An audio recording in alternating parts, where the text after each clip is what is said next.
E no programa de hoje, nós vamos falar sobre matemática! Aí, esse negócio vai dar certo não, hein? Ô, Renatinho, é o programa todo assim? Pera aí. Ô, Renatinho!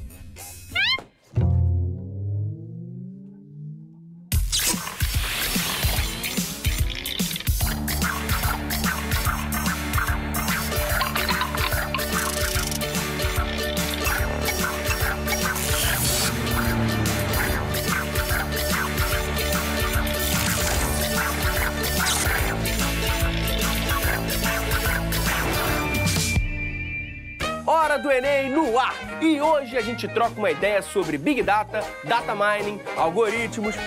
E tá perdido? Calma que o nosso convidado explica. Christian Aranha conta tudo sobre computação e inteligência artificial. Mas é daqui a pouco, porque antes a gente se prepara para a prova de matemática do Enem com a ajuda do professor Felipe Coelho. Professor, seja bem-vindo. E aí, tudo bem? Tudo bom, cara. Seja bem-vindo, professor. Geometria espacial é um assunto comum no Enem, tô certo? Perfeito. Qual é a importância desse assunto?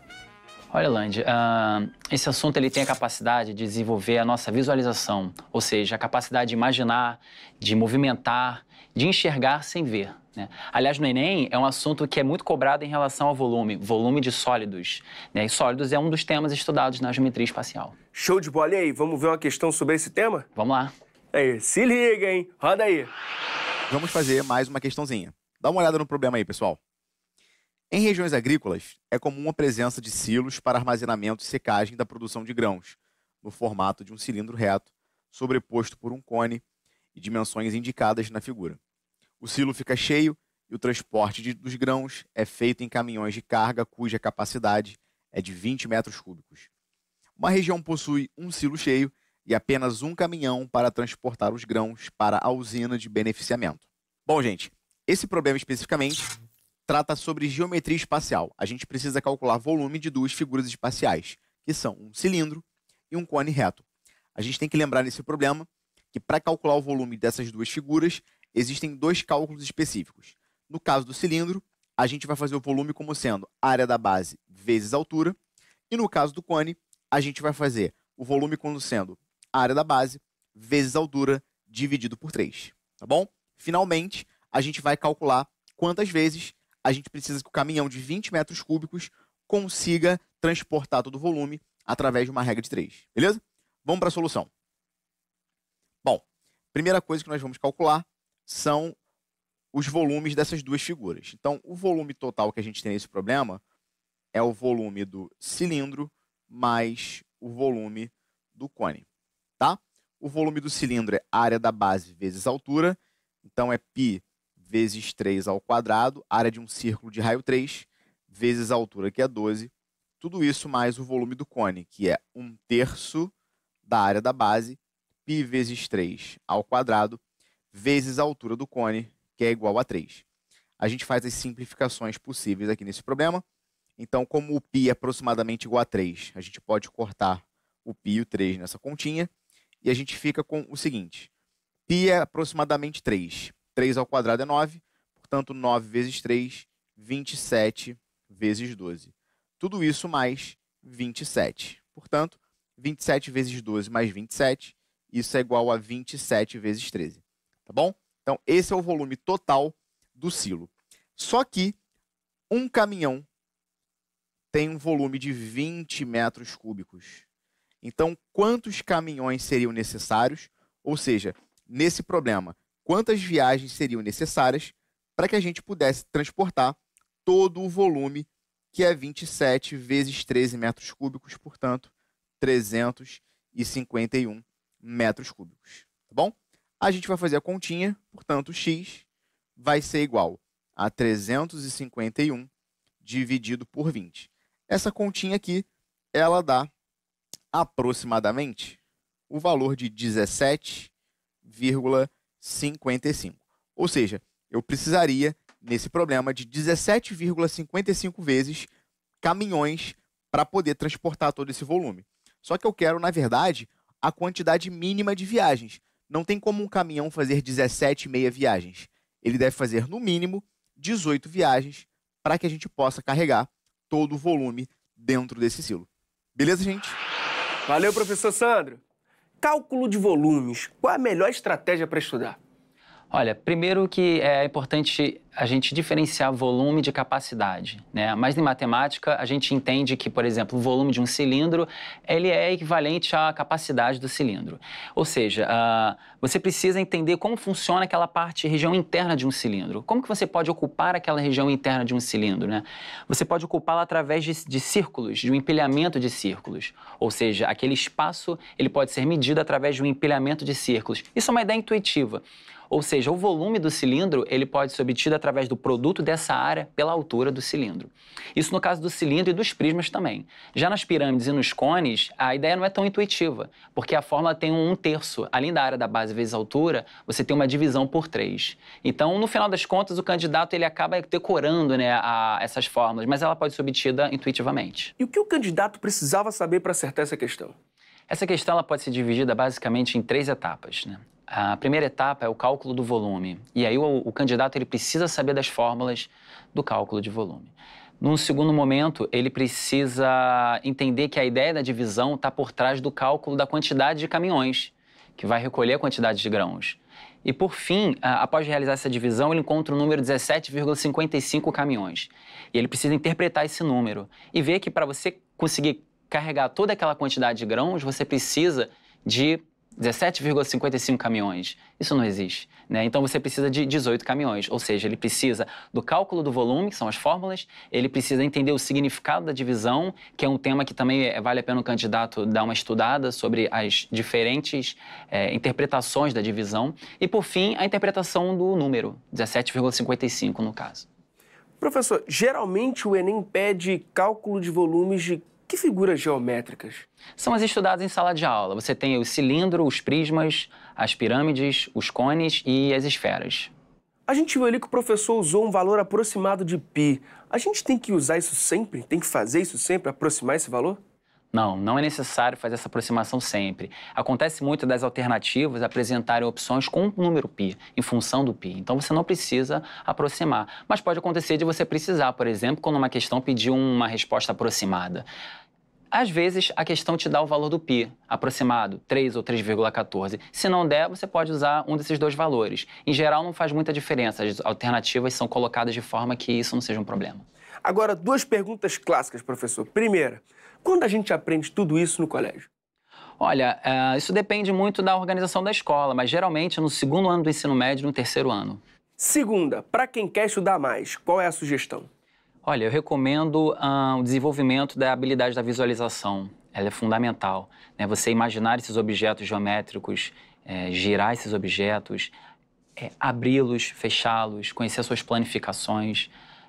Você consegue encontrar material no Google, se você pesquisar por isso. Agora, existe um aplicativo chamado GeoGebra e ele te proporciona enxergar esses sólidos, né?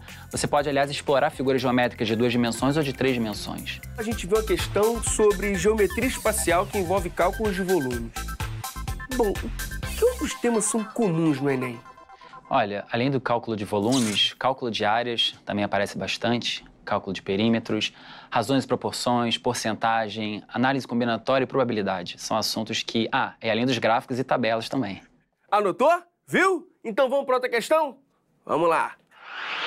A gente está junto mais uma vez para fazer mais um probleminha com vocês. Dá uma lida no enunciado, por favor. Uma cisterna de 6.000 litros foi esvaziada em um período de 3 horas. Na primeira hora, foi utilizada apenas uma bomba, mas nas 2 horas seguintes, a fim de reduzir o tempo de esvaziamento, outra bomba foi ligada junto com a primeira.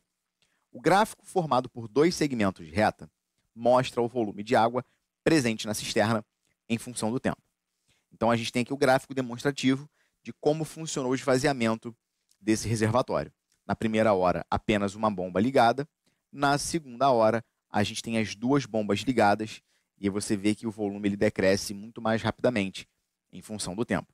A pergunta do problema é a seguinte: qual é a vazão em litro por hora da bomba que foi ligada no início da segunda hora? Olha para cá, gente. Esse problema ele é muito legal por quê? Porque ele envolve o conceito de vazão. O que é uma vazão? É a quantidade de volume que entra ou sai de um determinado reservatório no tempo. Só que esse problema é legal por quê? Porque eu tenho duas situações. A primeira situação, eu tenho apenas uma bomba sendo ligada, e na segunda situação eu tenho duas bombas, a primeira e mais uma. Lembra que a vazão total desse problema, na verdade, vai ser o quanto que cada bomba consegue tirar no tempo. Essas informações a gente vai tirar pelo próprio gráfico da questão. Dá uma olhadinha na solução. Repara o seguinte, pessoal. Na primeira hora, eu tenho apenas uma bomba ligada. Então, nessa primeira situação, o que está acontecendo? Eu tenho, em uma hora, uma variação de volume de 1000 litros. Como é que a gente calcula vazão? A vazão da primeira bomba é a variação de volume, ou seja, o quanto ela consegue tirar sobre o tempo. Ela consegue tirar 1000 litros num período de uma hora e, portanto, a vazão da primeira bomba é de 1000 litros por hora. Preste atenção, olha para cá. O que significa a vazão ser 1000 litros por hora? Significa que a cada hora que ela está ligada, ela consegue tirar 1000 litros do reservatório. Beleza? Olha agora a segunda situação. Na segunda situação, o que a gente tem? A gente tem o seguinte, nós temos as duas bombas ligadas. Se as duas bombas estão ligadas por um período de 2 horas, eu tenho a primeira bomba ligada e tenho uma segunda bomba ligada. Se a primeira bomba consegue tirar 1000 litros em uma hora, num período de 2 horas, ela consegue tirar 2000 litros desse reservatório. Agora, repara que o reservatório inicialmente tinha 5000 litros. Se a primeira bomba conseguiu tirar 2000 litros, é porque a segunda bomba vai tirar um total de 3000 litros em um período de quantas horas? Em um período de 2 horas. Portanto, a vazão da segunda bomba, que eu estou chamando de V2, é o quanto ela consegue tirar, portanto, 3000 litros, num período de 2 horas, e a vazão dela é de 1500 litros por hora, e, portanto, a gente marca como gabarito a letra C. Tá bom, pessoal? Beleza? Valeu, professor! Felipe, temos aí uma questão que mistura vazão com análise de gráficos. Esses temas costumam vir juntos? Olha, podem aparecer juntos, visto que é muito fácil relacionar os dois conceitos. Que outros temas costumam vir relacionados com leituras de gráfico? Geralmente, o eixo horizontal relacionado ao tempo e o eixo vertical ao custo de uma produção, ao volume, a uma quantidade. Então, geralmente, tem observado em questões do Enem, inclusive, que gráficos vêm relacionando fenômenos sociais ou da natureza com o tempo. Ao analisar um gráfico, professor, o que o candidato tem que levar em conta? O candidato precisa saber que aquele gráfico está situado num contexto formado por duas retas, um eixo horizontal e um eixo vertical. Esses eixos servem para localizar as informações contidas no gráfico. Então, por exemplo, se um gráfico possui um conjunto de pontos, ele precisa entender que aquele ponto está relacionado tanto ao eixo horizontal quanto ao eixo vertical. E cada um desses eixos está associado ao tempo, ao volume, seja lá o que for. Então, ele precisa entender que aquele conjunto de pontos, assim como de semirretas, está associado a duas informações. Isso é essencial para eles conseguir ler o gráfico, interpretá-lo. E por que o exame considera essa habilidade tão importante? Se você reparar, nas revistas e nos jornais a gente encontra bastante gráficos e tabelas, né? Aliás, é uma forma visual e simples de você entender um certo fenômeno num curto espaço de tempo. E em que ano a gente aprende isso? Gráficos e tabelas, eles são conceitos ensinados dentro da estatística. Eu já vi livros abordarem estatística no 6º ano ou no ensino médio. E já vi escolas trabalharem estatística em todos os anos. Então, isso é relativo. E se o candidato do Enem já saiu da escola há um tempo, onde ele revisa esse conteúdo? Ele pode começar acessando o site A Hora do Enem. Ah, valeu, professor. Aí ele vai conhecer algumas questões já resolvidas, né, de outros exames. Mas ele pode procurar no Google, inclusive, por palavras-chave como estatística, análise de gráficos, sólidos geométricos, mas ele tem acesso, se ele tiver acesso a livros didáticos, eu posso dizer que é uma boa forma de estudar, né, formalmente falando. Agora, também a gente tem muitas videoaulas, né, disponíveis no YouTube, por exemplo, então acho que é uma forma dele... E se ele quiser ainda estudar gráficos e tabelas com mais profundidade, ele pode procurar nos jornais. Geralmente, esses gráficos vêm associados a um texto, então, ao ler o texto e ter o gráfico à sua disposição, ele pode relacioná-los e fazer uma análise mais profunda daquele gráfico. Show de bola, professor! Muito obrigado por toda a ajuda. Valeu mesmo, viu? Valeu, Landy. Já pensou se o seu computador fosse mais inteligente que você? Será que isso é possível? Para esclarecer essa e muitas outras dúvidas sobre inteligência computacional, eu convido o professor do curso de empreendedorismo digital da PUC-Rio, Christian Aranha. Seja bem-vindo. Olá, Lange. Obrigado pelo convite. Que isso, a gente que agradece a sua presença. Vem cá, professor, o que é inteligência computacional? Então, Lange, inteligência computacional é a tentativa que nós humanos temos de colocar algumas atividades que a gente considera inteligentes dentro da máquina, dentro do computador, para fazer eles pensarem parecido com a gente. Qual a diferença entre inteligência computacional e inteligência artificial? É a mesma coisa? Ótima pergunta. A diferença é o seguinte, tecnicamente é a mesma coisa. Os dois estão falando de computador, a gente está falando de fazer eles ficarem inteligentes, certo? Só que, historicamente, a inteligência artificial, ela pretende fazer o computador ficar igual ao ser humano. Sabe aquele filme tipo Jogo da Imitação, em que o Alan Turing reproduz, faz o teste de Turing, que faz ele competir com o ser humano? Pois é, essa ficou classificada como inteligência artificial. Mas, para o computador ser inteligente, ele não precisa fazer coisas que nós humanos fazemos bem. Por exemplo, se ele fizer um monte de conta de tabuada, de multiplicação super rápido, ele pode ser considerado inteligente. Mas nenhum de nós humanos conseguimos fazer isso, entendeu? Pera, então uma você usa para acelerar processos, é isso? É, alguma coisa desse tipo. Porque se você considerar que alguém resolve um polinômio de grau 3 em 2 segundos, você vai achar que essa pessoa é muito inteligente. Porém, nós humanos não temos essa capacidade. E o computador faz isso muito melhor. Então, a gente considera isso inteligência computacional, não é a nossa. A artificial é a que tenta ser a nossa inteligência, entendeu? Entendi. Tecnicamente é diferente, na prática é um pouquinho diferente. Professor, qual a diferença entre inteligência computacional e a nossa inteligência humana? Então, a inteligência humana, ela tem características muito interessantes. Eu que estudei psicologia, posso dizer para você que a gente tem uma capacidade de manipular a linguagem, a gente tem uma capacidade semântica, que é mais ou menos o que a gente está fazendo agora, sabe? Falando um com o outro. Isso o computador tem muita dificuldade de fazer. Isso o computador, na verdade, ainda está longe de conseguir chegar ao ser humano, porque existe, na verdade, muito cálculo atrás disso que ele não consegue processar. Agora, problemas pequenos, como uma tabuada, uma equação, ele consegue fazer de forma melhor que a gente. E como que isso tudo se relaciona com o empreendedorismo digital? Hoje em dia, na nova geração, a gente está dizendo que as empresas que na maioria são de tecnologia, a gente chama de startups, a parte mais valiosa dessas empresas é o tratamento de dados, sabe? As empresas, cada vez mais, ela tem informações do consumidor, tem informações de venda, tem informações do que está acontecendo na internet, muitas informações depositadas, e conseguir processar todas essas informações de forma rápida, lembra? É a tarefa do computador. Então, essa inteligência tem muito a ver com o empreendedorismo digital. As próximas empresas, as boas empresas que vão sobreviver no mercado, são as que têm capacidade de lidar com esse volume de dados. A produção me disse que você trabalha com data mining, text mining. O que seria isso? Exatamente. A primeira empresa que eu fundei, que é a Cortex, ela procurou, na época, justamente fazer essas duas coisas. Data mining é quando você faz o computador processar um montão de dados numéricos. São aqueles dados que a gente realmente usa na matemática, sabe? Então, durante muito tempo, na década de 70, 80, 90, o computador sabia fazer isso muito bem. Até que veio o Google e mostrou que era possível também trabalhar com os textos. Lembra que você chega no Google, digita uma palavra, ele procura em nanosegundos a internet inteira. E aquilo tudo é um monte de texto, não são mais números. Depois que o Google mostrou isso pra gente, surgiu um pouco essa área de text mining, ou seja, trabalhar com dados qualitativos, dados de textos. E aí surgiu, mais recentemente, a área de text mining, que faz a mesma coisa que o data mining, só que para textos. E tem também um outro termo difícil, é o Big Data, é isso? Isso mesmo. Ótima pergunta. O Big Data, na verdade, ele é a sucessão dessas duas áreas. Ele não faz muita coisa diferente do que eu acabei de explicar. A diferença é que Big Data trabalha com mais dados, porque cada vez a gente tem mais dados na internet, mais dados disponíveis para todo mundo. Acho que está todo mundo hoje super saturado da quantidade de dados. E o que ele faz, no final das contas, é resumir a atividade de data mining e de text mining numa palavra só. Então, hoje, está parando de se falar em data mining e text mining. Hoje se faz Big Data. Então, o Big Data, ele é utilizado como? É como aqueles sites de busca ou de relacionamento? Isso. Tem a ver?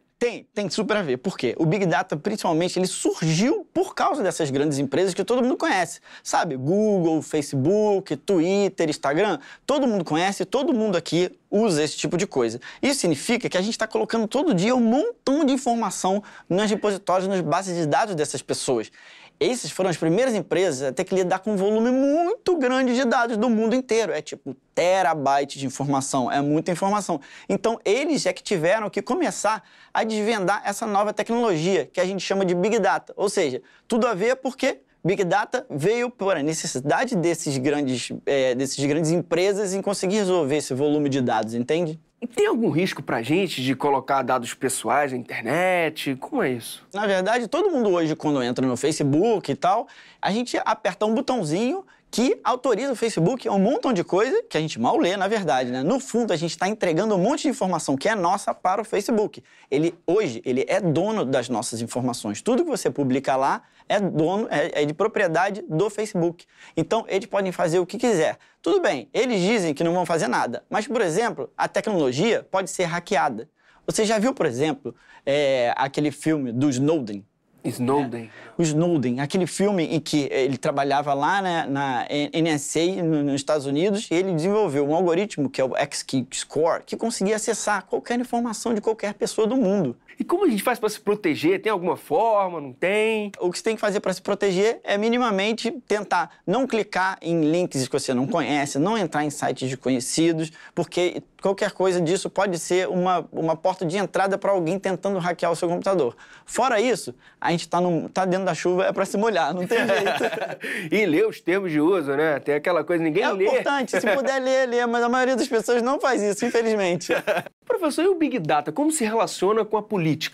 Então, esse é um ponto super importante. São coisas que vão mudar no mundo mais pra frente em termos de formas de poder, né? A gente tem eleição, que é um negócio super importante. Quem é que decide o próximo presidente? Acontece que hoje, o Facebook e o Google, eles têm tantas informações já das pessoas, que eu tenho certeza que eles já conseguem prever quem vai ser o próximo presidente. Eu só não sei como é que eles vão lidar com isso no futuro.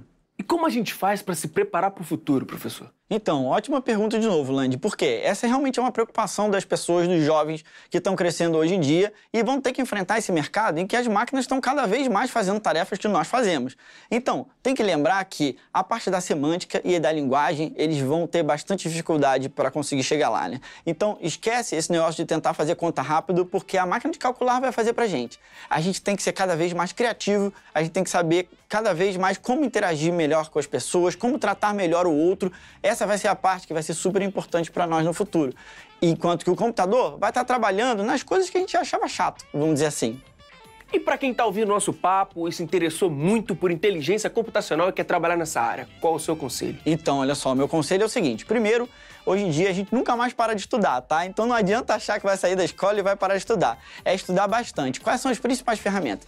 É estudar programação, ou seja, como que a gente ensina os computadores a fazerem aquelas tarefas chatas. Então todo programador de computador ainda vai ter um emprego no futuro.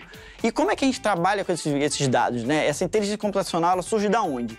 Tem muita matemática, né? A matemática está envolvida desde nos dados quantitativos até na linguagem, que eu te falei que é a parte mais humana, né? A linguagem pode ser traduzida matematicamente também. Então, estudar muita matemática. Dentro da matemática, eu recomendo álgebra linear. É uma das principais ferramentas para se trabalhar com o computador, entendeu? Show de bola, professor. Muito obrigado pelo bate-papo. Valeu. Obrigado você, Lan. Volte sempre. Tá. Tá vendo, galera? Tem que meter a cara nos estudos ou vai deixar o seu celular ser mais smart que você? Até a próxima.